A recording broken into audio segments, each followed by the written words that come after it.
Olá, bem-vindos e bem-vindas ao Book Steps. O meu nome é Catarina, para quem não me conhece, prazer.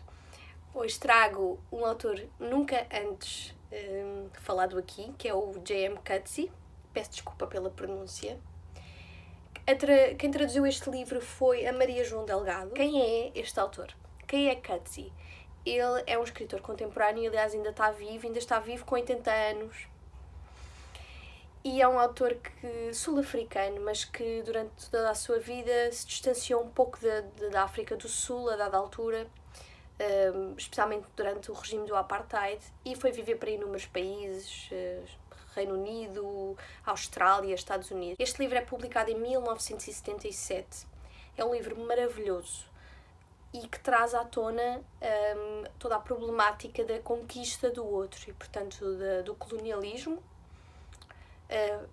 não enquanto facto presente na obra, mas como uma consequência, eu já vou falar disto, e também uma literatura de pastoral, digamos, que muito, muito sul-africana, que vai ser reinterpretada pela voz da nossa protagonista e narradora, a Magda. Esta é a segunda obra do autor e é um trabalho de veras experimental. Vemos isso pela estrutura, que eu já vou mencionar, e pelas referências subliminares a tantos textos de Hegel, Freud, Rousseau. Temos essa presença, essa carga, que sabemos que Coetzee era um ávido leitor dos tratados filosóficos políticos e, portanto, e psicanalíticos, e essa carga existe aqui com uma enorme força. Este livro traz uma subjetividade inerente à linguagem bastante forte, carregada.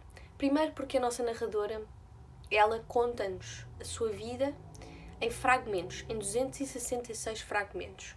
Um pouco como o Fernando Pessoa no livro do Desassossego. Um exemplo de fragmentos é sempre assim, e há 266.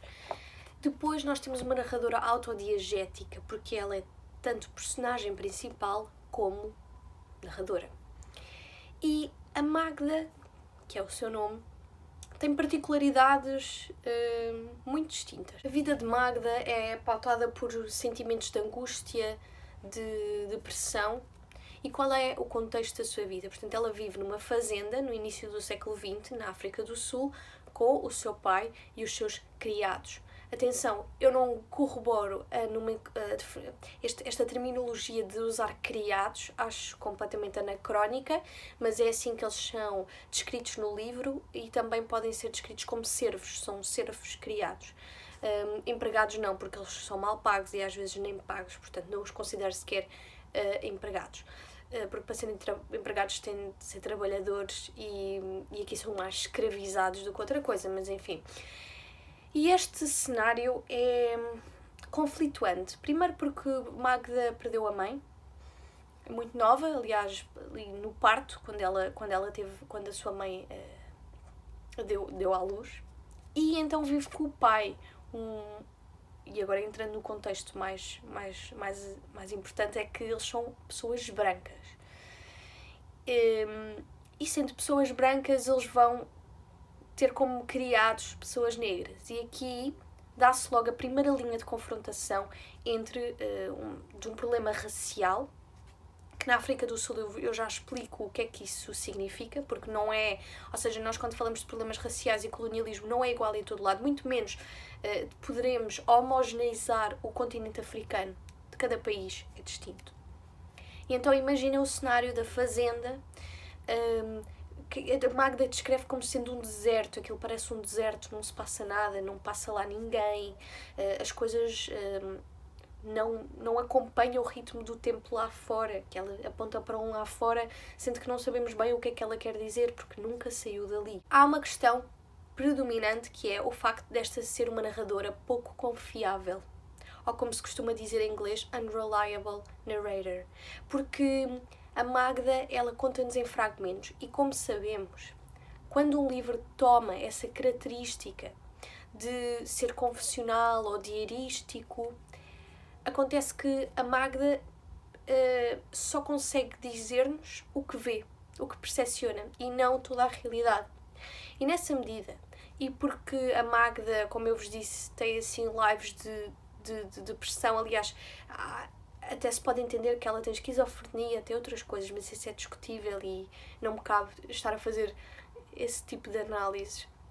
A Magda, ela mistura a fantasia com a realidade, porque ela vive num contratempo. Um contratempo em relação ao espaço físico e ao espaço temporal. Mas já vamos falar de tudo isto. E esta rapariga, esta jovem adulta, é uma pessoa que de facto se sente como um problema. Porque, como eu vos disse no início, há uma ideia de literatura pastoral que tem a ver com, de facto, o estilo de vida na África do Sul nesta altura, em que as mulheres tinham um certo papel. E a Magda, ela vai ser solteira e virgem e até presumivelmente estéril. E, portanto, isso é uma afronta às convenções e aos costumes. Ela é deixada de lado por todas essas características que lhe são inerentes e, portanto, sente-se excluída até pelo seu próprio pai. Há uma consciência internalizada de dúvida que resiste durante a obra. E a Magda recorre recorrentemente a monólogos interiores para tentar delimitar a sua esfera de ação e a dos outros. Posso-vos dar aqui um exemplo. Para vocês terem uma ideia da beleza da escrita deste livro e já agora da tradução da Maria João, é pequenas coisas como estou para além do porquê e, portanto, de mim. Todo o livro é regido por este tipo de beleza. Mas porquê é que Magda sobrepõe a sua dúvida, a sua incompletude à verdade? Porquê? Porque é que a Magda faz isto? Porque ela percebe que está automaticamente inserida num papel que ela rejeita, que ela pretende rejeitar, que é o de colonizadora. Ela vê o seu pai enquanto figura opressora a vários níveis e não quer compactuar, não quer corroborar, não quer fazer parte dessa narrativa predominante e, portanto, ela entra numa espiral de desassossego e de tristeza profunda e angústia porque não se vê inserida naquela categoria social que lhe calhou. Vai ser muito pela veia criativa, através da escrita, por estes fragmentos que ela escreve, e o primeiro ela até diz que está a escrever no seu quarto, fechada.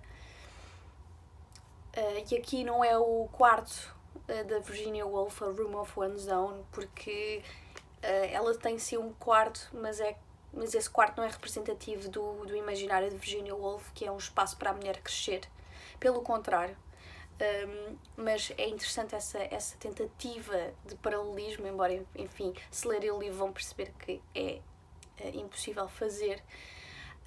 Mas a Magda, de facto, ela logo desde o início começa-nos a contar uma história que não é verdade. E eu não vos vou dizer qual é em específico, vou-vos dizer que a primeira cena do livro é o pai dela a chegar numa espécie de carruagem, de carroça, não me recordo, peço desculpa, mas com uma mulher. E a Magda vê aquilo da janela e cria logo toda uma fantasia na sua cabeça e um cenário apocalíptico na sua cabeça. E depois vamos percebendo que tudo o que a Magda nos diz em primeira mão não é propriamente a verdade. E então este livro andamos sempre a desconfiar dela, porque ela também desconfia de si. Ela não acredita em quem é. Portanto, se ela vive nesse impasse de identidade, nós também nunca vamos ter completa noção da realidade que Magda vive. E essa é que é a magia do livro. Essa é que é a magia, porque no final nós deixamos de querer saber realmente qual é a factualidade inerente à narrativa. Nós queremos só que Magda supere a dor. Isso é extraordinário. Isso traz ao leitor uma humildade que nem sempre é bem conseguida quando um escritor ou uma escritora tenta fazer. Portanto, dou os parabéns ao autor. Então, a partir daqui, já percebemos que Magda nos vai deixar várias questões. Qual é o poder de linguagem? O que é que leva uns a colonizar outros? Para que é que serve a opressão? Se ela tem algum sentido? Porquê é que começou? Por viver nesta dualidade, a Magda vai tentar aniquilar, assassinar os resquícios de fragmentação do passado, ou seja, ela vai tentar apagar a sua história para a reescrever. E nessa medida ela fantasia, isto não é um spoiler porque acontece logo desde o início, ela fantasia matar o seu pai. Matar este símbolo opressor. A Rosemary Jane Jolie, que é uma autora que nos afirma que esta obra é metafísica, não só porque ultrapassa as concepções de tempo e de espaço, como nos traz perguntas históricas, como a dialética mestre-servo de Hegel, como a dialética pai-filho, como todos estes conceitos que importam para os estudos pós-coloniais. E agora entramos numa faceta relevante desta obra, que é o pós-colonialismo. O pós-colonialismo na arte é um termo que diz respeito a toda a obra que é produzida, desde a colonização até os dias de hoje, e que está intrinsecamente ligada a essa opressão do outro. Ou seja, a arte vai refletir as consequências temporais e físicas e inalteráveis da dominação de terceiros. E o pós-colonialismo na literatura tem uma força enorme, e o Coetzee é um dos autores que mais trata estas questões. O pós-colonialismo foi sistematizado nos anos 70, e nomeadamente na literatura temos essa tentativa de dar voz a quem sofreu com o colonialismo. E tanto falamos de um colonialismo já centenário, como o que é mais próximo de nós, ou seja, as consequências são, parecendo que não, por exemplo, a África do Sul foi primeiramente colonizada ali no século XVII, mas essas consequências ainda estão presentes hoje em dia. E, portanto, é toda uma linha temporal infindável. O mais curioso é que esta análise que se faz da literatura colonial, ela não diz respeito só a autores como Coetzee, que rejeita o colonialismo, a ideia de colónias, que se opõem ao imperialismo. Numa primeira fase nós tínhamos esta literatura colonial, que no fundo era os que habitavam, os que viviam, os pertencentes à metrópole, que iam a estes países e com a sua subjetividade moral escreviam sobre os colonizados. Depois temos uma segunda fase que já é, sim, as pessoas brancas a escrever sobre os colonizados, mas elas já tinham, a maior parte, nascido na colónia, mas ainda mantinham relações estreitas com a metrópole. E depois, numa terceira fase, é que se inserem autores como o Coetzee e tantos outros e outras que, de facto, já são opositores acérrimos das colónias, da ideia de colónia, da ideia de superioridade racial, económica e tudo mais. Portanto, tivemos várias fases de literatura pós-colonial, mas esta é que nos importa falar. É esta terceira etapa, aquela que já eleva o jogo. Em 1487 foram os portugueses os primeiros a chegar à África do Sul, vindos da Europa. Mas os portugueses não tinham como objetivo colonizar a África do Sul. Eles queriam um território onde pudessem fazer a transferência, digamos, de bens e produtos para as Índias, como eles diziam.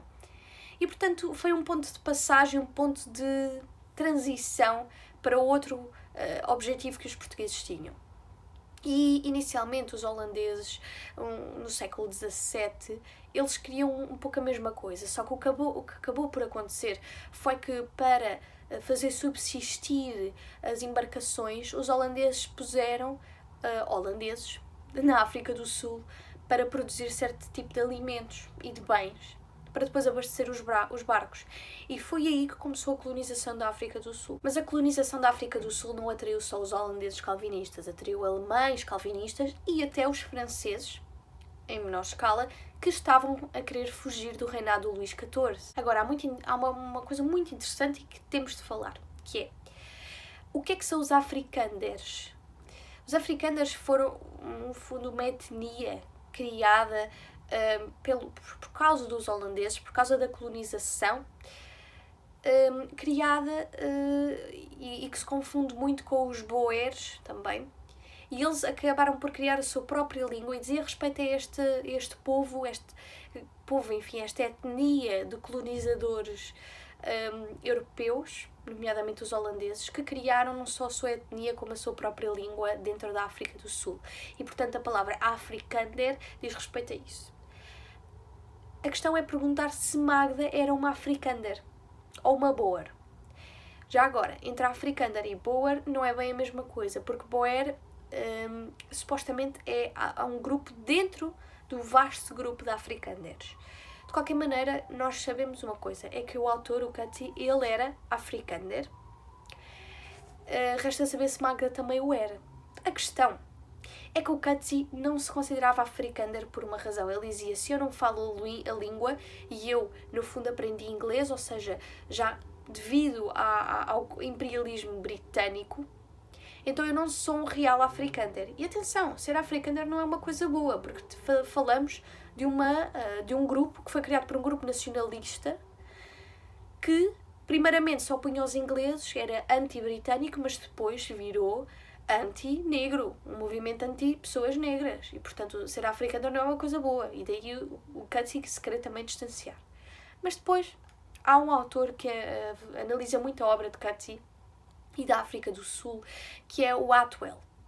E o David Atwell, ele diz que, independentemente de não se falar a língua, ser Afrikaner é ideológico, tem um peso ideológico enorme, e, portanto, se a pessoa foi educada naquele seio, ele é Afrikaner. Mas, enfim, eu deixo isso à vossa consideração. Podemos questionar se a Magda é Afrikaner, mas para eu vos dar essa resposta, eu estaria, no fundo, a dar a minha análise póstuma do que eu ainda vou falar, ou seja, essa avaliação se a Magda é como uma espécie de Coetzee que se distancia e por isso não se considera Afrikaner, ou se ela é inerentemente subjugada a esse papel, é uma coisa que só lendo é que vocês vão tirar as vossas próprias conclusões. Porque para eu vos responder essa pergunta, eu estaria a impor-vos uma visão sobre este livro que eu não o quero fazer e, portanto, recomendo que o leiam. Entretanto, eu fiz a interrupção para falar dos Afrikaners, mas, entretanto, temos de perceber que muita tinta correu entre os holandeses e os britânicos até certo ponto. Os imperialismos colidiram, mas isso não é o que nos interessa. O que nos interessa é chegar até à política segregacionista do apartheid. Nós temos de ver o apartheid como a exacerbação dos pressupostos filosóficos que permearam a colonização holandesa na África do Sul. E o apartheid influenciou de uma forma inigualável a vida de Coetzee e a sua literatura. O apartheid foi o que o fez ter problemas em publicar as suas obras, obviamente, na África do Sul, e não só. Foi um ponto fulcral no posicionamento de Coetzee. Apesar de ele ter sido sempre contra o colonialismo, que ele foi a gota d'água para ele e para tanta gente. Em 1948, que é estabelecida de forma formal a segregação e enfim, a discriminação ativa, o racismo contra os negros.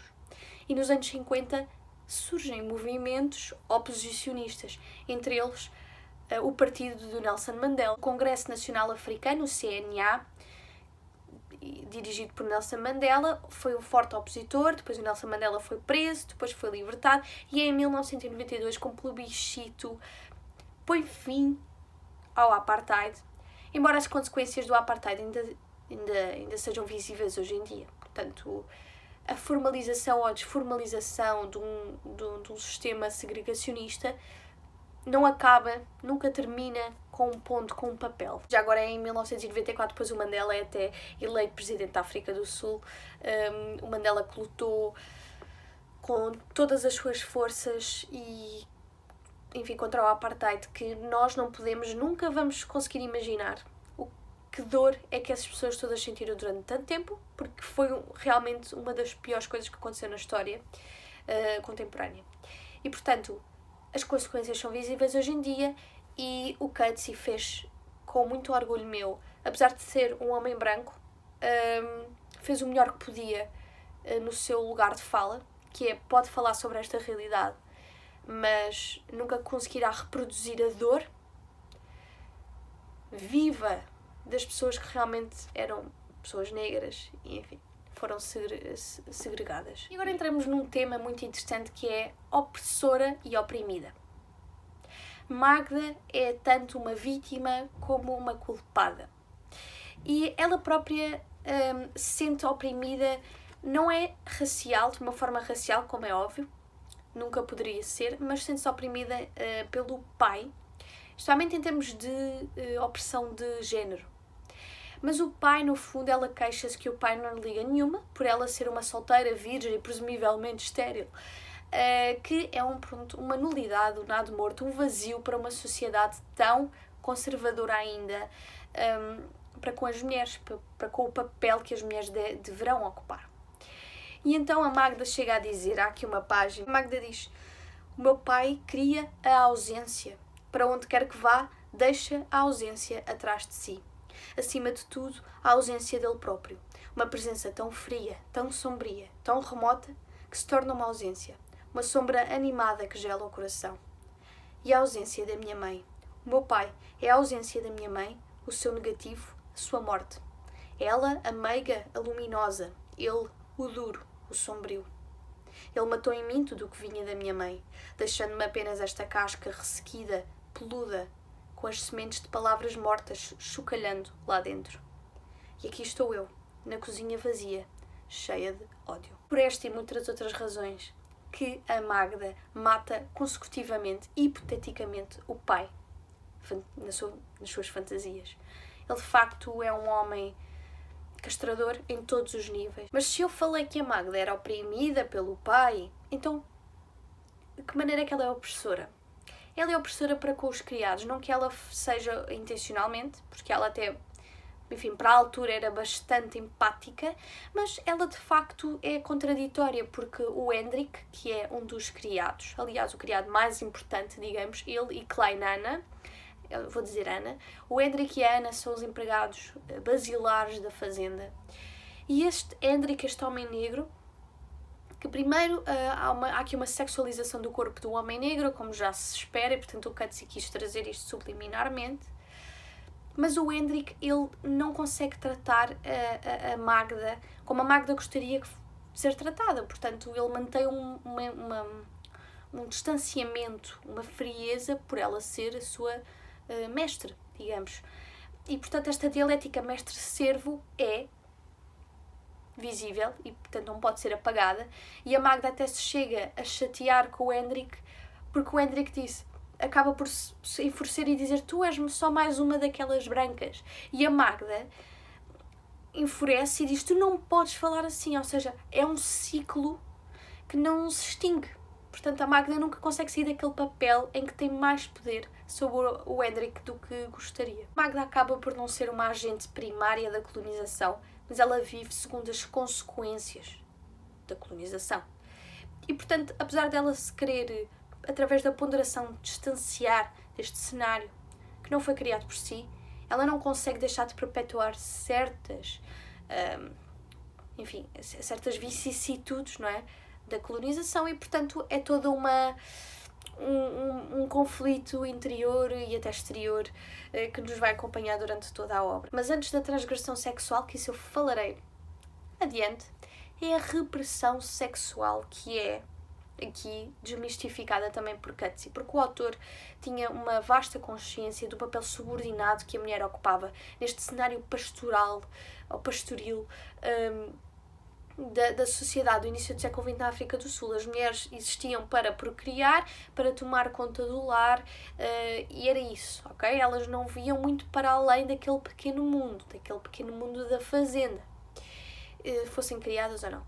Mas, especialmente se fossem mulheres negras, então a coisa complicava-se, porque os direitos eram zero, eram abusadas fisicamente porque sim, a todo o momento, e portanto é muito pesado, embora o Coetzee não traga essa abordagem tão pesada neste livro como outros autores e autoras o fazem, mas mesmo assim tudo é feito subliminarmente e deixa-nos um nó na garganta um bocadinho ensurdecedor, porque não é uma coisa expectável, é uma coisa que vai em crescendo. É uma narrativa que nos emociona em crescendo, até ao fim. Mas a Magda, como é vista ela propriamente como uma viúva negra, ela é desconsiderada por toda a gente porque ela não se encaixa neste papel subordinado. E principalmente por ser solteira e, se calhar, muito provavelmente estéril, então ela é quase como uma paródia do arquétipo da mulher pastoral que o Coetzee quer trazer de forma alterada na voz de Magda. E há aqui e eu, para vos ilustrar, a Magda diz, no fragmento 87, sou uma viúva negra de luto por tudo aquilo que nunca me deixaram fazer. Fui durante toda a minha vida posta de lado, esquecida, abandonada, num canto cheia de pó, como um sapato velho. Ou então, quando fui usada como uma ferramenta para pôr a casa em ordem, para mandar nos criados. Portanto, é isto. É para isto que ela sente que serve. E porque Magda não sucumbe à heteronormatividade, nós entramos noutro tema que é o papel, que ela ocupa o papel da mulher nesta obra. Especialmente quando a mulher utiliza de argumentos falocêntricos, ou seja, argumentos que se focam na superioridade do homem para invertê-los. Aqui entram dois autores, um autor e uma autora muito interessantes, que é o Lacan, que tem uma teoria da diferença sexual. Portanto, segundo Lacan, as mulheres, em comparação com o homem, a nível sexual são vazio. E depois temos a Lucy Irigaray, que é uma feminista que escreveu muito, dissertou muito também sobre esta questão, especialmente criticando pensadores psicoanalistas como o Lacan. E a Irigaray, ela vai dizer que nós partimos sempre de um ponto de exclusão em relação ao homem, porque nós vivemos num mundo dominado pelo poder masculino, por esta heteronormatividade, primeiro que tudo, mas não só. A rigidez dos papéis de género, porque é que elas existem e de que maneira é que são prejudiciais para o desenvolvimento da mulher, mais do que para o desenvolvimento do homem. Esta castração que a Magda sente a nível da linguagem, a nível da sexualidade, é também sentido como a nível do pensamento. Ela chega a falar sobre isto quanto à filosofia. Ela própria diz, eu não sou uma filósofa. As mulheres não são filósofas e eu sou uma mulher. Uma mulher não consegue criar algo a partir do nada. Portanto, está aqui entranhada toda a construção de Freud, de Lacan, de Rousseau, por exemplo, que excluíam as mulheres de um palco de atividade, punham muito a mulher naquele pacotinho do outro, como a Simone de Beauvoir diz, o homem não é o A e a mulher o B, o homem é o A e a mulher é o A-. Magda vai tentar estabelecer ligações de linguagem com os outros e outras, mas a linguagem banal é falaciosa porque ela é inserida numa ideologia de Matrix, digamos, está tudo a compactuar com a dominação masculina. E, portanto, a Magda é engraçado porque ela vai utilizar vários tipos de linguagem, incluindo linguagem gestual, que é uma cena, eu não vou dizer engraçada porque é perturbadora, e até espanhol. Ela até espanhol vai usar e, portanto, ela procura sempre na linguagem uma fuga e uma busca de sentidos. Mas qual é a linguagem que ela vai perceber que melhor se adequa à tentativa e ao objetivo que visa atingir?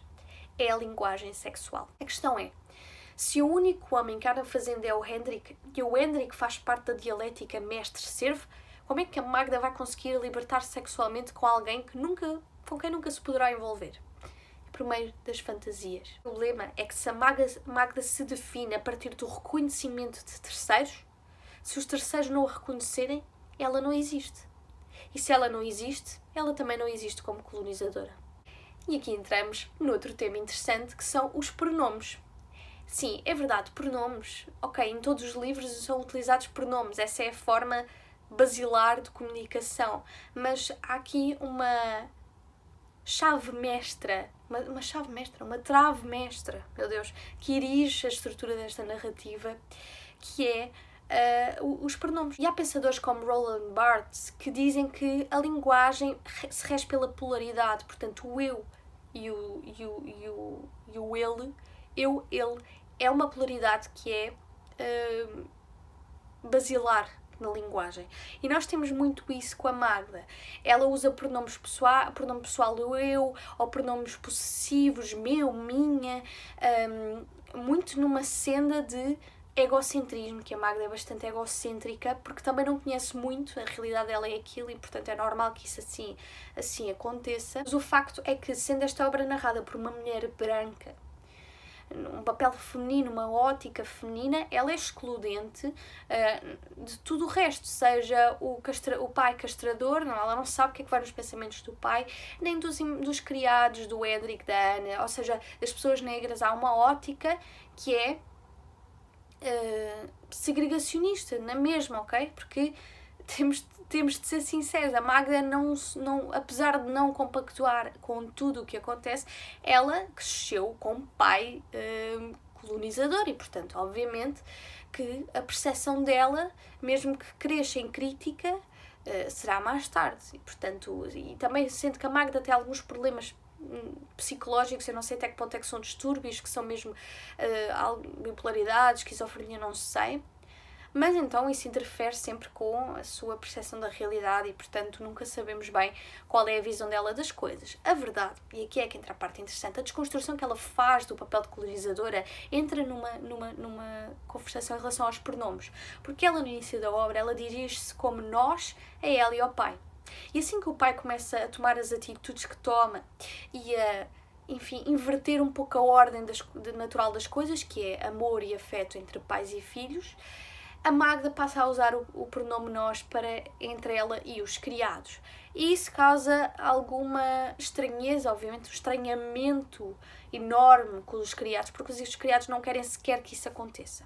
Eles, a única coisa que eles querem é ter o seu ordenado, a sua comida e um sítio para dormir e trabalhar ao final do mês. Não querem que a filha do colonizador se sinta que tenha de ser amiga, sua amiga, porque isso não está sequer no plano psicológico da época. É que esta posição do outro, não é? Remota, alienígena, ela é de exclusão e os empregados na mesma nunca vão poder tratar a Magda por tu. Isso é um facto assente e, portanto, a tentativa de Magda vai sempre em vão. Esta tentativa dela de criar laços de amizade com os criados é ilusória e até bastante traumática para os outros, aqueles terceirizados que ela tenta interiorizar no seu jogo que ela tanto faz de dialética entre si, de mestra e serva. Mas é que na escolha da linguagem, os criados Edric e Ana, eles são quase como objetos, porque eles não têm uma subjetividade inerente à sua linguagem. Uma parte interessante é que há sim uma liberdade quanto à linguagem dos empregados, que é sempre que a Magda não fala com eles e não os está a ver. Eles têm liberdade, porque se a nossa narrativa é na primeira pessoa, então tudo o que acontece nos bastidores, essa é a liberdade de Edric e Ana. E agora entramos noutro tema importantíssimo, que é a temporalidade. A Magda recorre a analepses, portanto flashbacks, a prolepses, portanto flash forwards, a anacronismos, a repetições, e tudo isto englobado no mesmo pacote, digamos, traz uma riqueza enorme à narrativa, porque não são elementos utilizados frequentemente, mas quando são utilizados têm uma influência específica e importante na narrativa. E então nós temos muitos anacronismos que nos vão explicar sobre a infância da Magda, temos os flash forwards, ou seja, as prolepses, que nos vão dar muito aquela base sobre os paralelismos que Magda faz entre o presente e o futuro, porque há certas coisas que acontecem que elas são reproduzidas mais tarde como personagens diferentes. E, portanto, os acontecimentos entram em loop, ou seja, em repetição, de forma também a mostrar este comportamento obsessivo e compulsivo que a Magda tem de tentar controlar os efeitos e as causas de todos os acontecimentos. Aqui não só a pintura de um cenário de uma fazenda na África do Sul no início do século XX, como a pintura também da essência humana, recorrendo-se a onomatopeias, à força dos sentidos, à base da essência humana. A Magda é muito sensorial, a Magda é muito física, corporal, a detectar as emoções, a detectar a realidade. E, portanto, esta é uma obra muito até animalesca, digamos. Tudo é sentido no momento, com a paixão dos sentidos que é necessária. Há pouca frieza, há pouca premeditação, há pouco calculismo. Se o há, ele não nos chega. E para finalizar, eu queria vos dizer que este livro é imperdível. E vão-me dizer, mas eu já li outro do Coates e recomendo esse. E eu aceito porque é verdade. É o único que eu li do autor até agora e, portanto, o que é que eu estou a perder? Imensa coisa. Mas eu hei de trazer mais livros do autor para o canal. Entretanto, resta-me desejar-vos Não sei se ainda nos vamos ver antes do ano novo. Fica aqui o suspense. Mas quero-vos dizer que o que mais me surpreendeu neste livro, para os que ainda estão a ver, é que, de facto, o que mais me surpreende é este isolamento compulsório. Ou seja, o que é que eu quero dizer com isto? A Magda, ela cinge-se sempre àquela casa. Ela vê hectares e hectares e hectares, há um mundo todo por descobrir. E ela não o tenta descobrir nunca. Ela, por exemplo, até pode tentar ir aos correios, é um caminho que se faz, é longo, mas ela nem isso quer. Ela vive ali reprimida, autorreprime-se, porque ela podia ir embora, ela podia procurar outro mundo, ainda por cima é uma mulher branca, não ia ter tantos problemas. Enfim, é isso que me deixa mais angustiada no livro. É como dizer, se a esperança existe, ela existe somente aqui. E se aqui morreu, porque é que haverá alguma coisa lá fora? Enfim, espero que tenham gostado. Digam-me se já leram Coetzee, se gostavam de ler, se gostariam de ler. E desejo-vos uma ótima semana. Até mais.